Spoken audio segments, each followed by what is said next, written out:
जय श्री राम। बहुत स्वागत है आपका न्यूज़ 24 के डिजिटल प्लेटफॉर्म पर। मैं हूं हरि गोपाल शर्मा। मित्रों, लॉकडाउन का समय चल रहा है।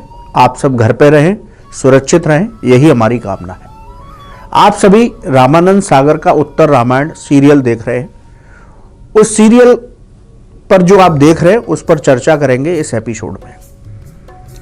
इस एपिसोड में हम चर्चा करेंगे उन दो विशेष बातों पर कि जब भगवान राम लक्ष्मण जी के प्रश्नों का उत्तर देकर के उनको संतुष्ट करते हैं। आखिर लक्ष्मण जी ने ऐसे कौन से सवाल भगवान राम से किए।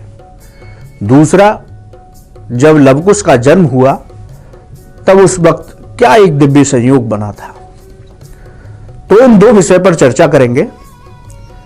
चर्चा की शुरुआत में आपने सीरियल में देखा था कि आर्य सुमंत लक्ष्मण जी जब बहुत दुखी हो रहे हैं सीता जी को वाल्मीकि जी के आश्रम में छोड़ने के बाद, तब आर्य सुमंत उनको बतलाते हैं कि भगवान राम के जीवन में वियोग लिखा है।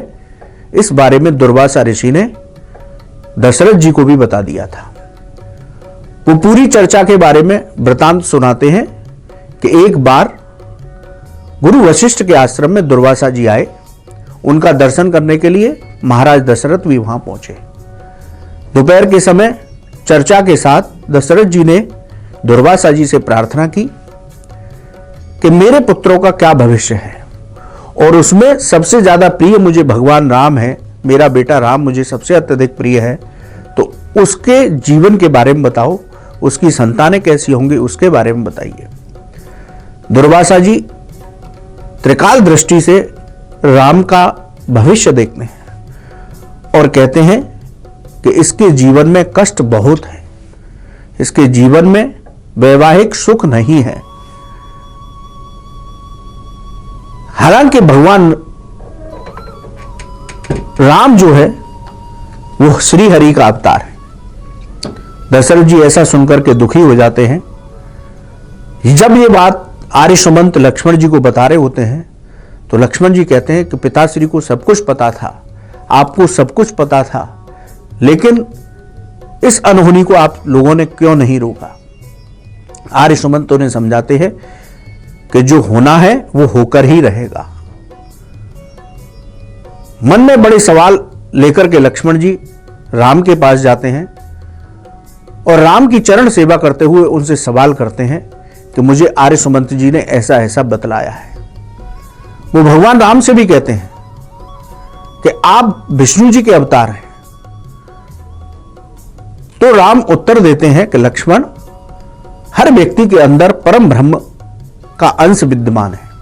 वो उनको उदाहरण देते हैं कि जैसे सूर्य आसमान में चमकता है, लेकिन नीचे कितने भी घड़े रख दिए जाएं और उनमें जल भर दिया जाए तो सभी में उस सूर्य का प्रतिबिंब दिखाई पड़ता है। उसी तरह परम ब्रह्म परमात्मा का जो अंश है वो प्रत्येक जीव के अंदर है। जड़ और चेतन सभी के अंदर है। दूसरा सवाल लक्ष्मण जी कहते हैं कि जब पिताश्री को पता था कि आपको 14 वर्ष का वनवास होने वाला है, उसके बाद सीता जी का वाल्मीकि आश्रम में जाना होगा, तो इस घटना को क्यों नहीं रोका गया। राम लक्ष्मण जी को समझाते वो कहते हैं कि होनी को कोई नहीं रोक सकता, होनी होकर ही रहेगी, लेकिन होनी में उस व्यक्ति के चरित्र का पता लगता है, उस व्यक्ति के व्यक्तित्व के बारे में पता लगता है। जब होनी होती है और वो विपरीत होती है तब उस व्यक्ति की दृढ़ता कितनी है, उस व्यक्ति का संयम कितना है, उस अनहोनी की जो विपरीत परिस्थितियां हैं उनको सहन करने में।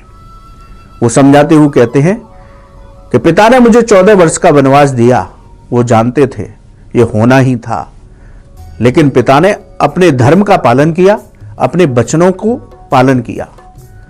रघुकुल रीत सदा चलाई, प्राण जाए पर वचन न जाई। उन्होंने जो कैकेयी माता को वचन दिया था उसका पालन किया। तो राम लक्ष्मण के अंदर जितने भी सवाल उमड़ रहे थे उनका जवाब देते हैं।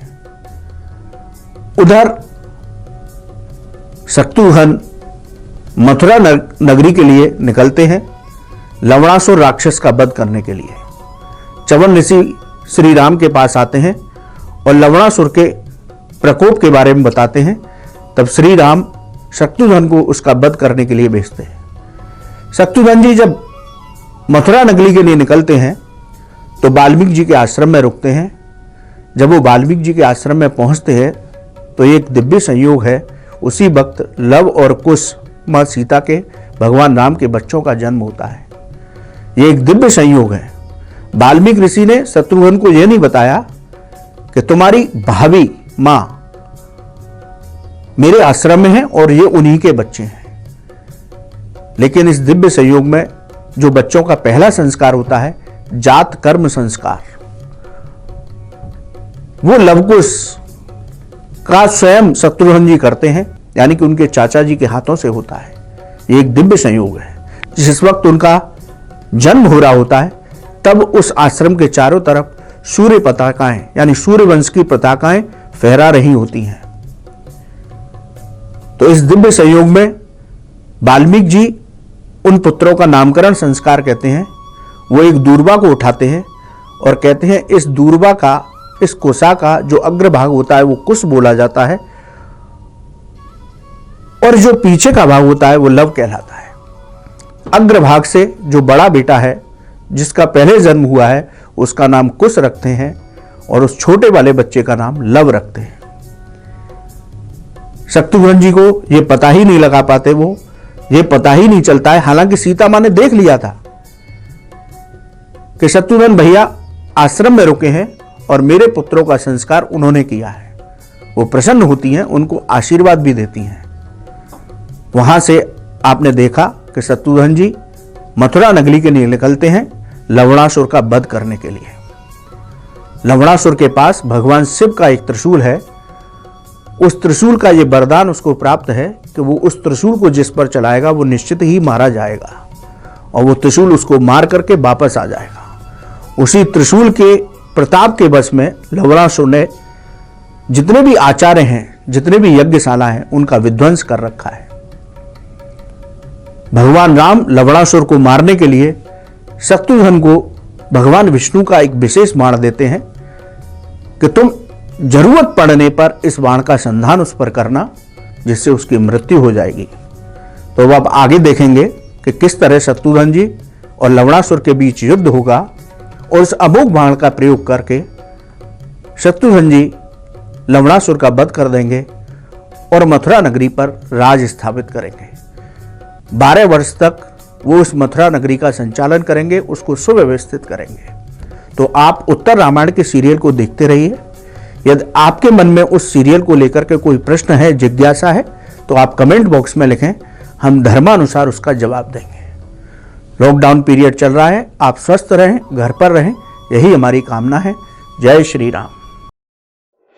अगर आपको हमारा ये वीडियो पसंद आया हो तो इसे लाइक और शेयर जरूर करें। अगर इस वीडियो पर आपकी कोई राय है तो नीचे कमेंट भी कर सकते हैं। और हाँ, देश और दुनिया की तमाम खबरों से वाकिफ रहने के लिए अभी सब्सक्राइब करें न्यूज़ 24 का YouTube चैनल। न्यूज़ 24, निष्पक्ष खबरें।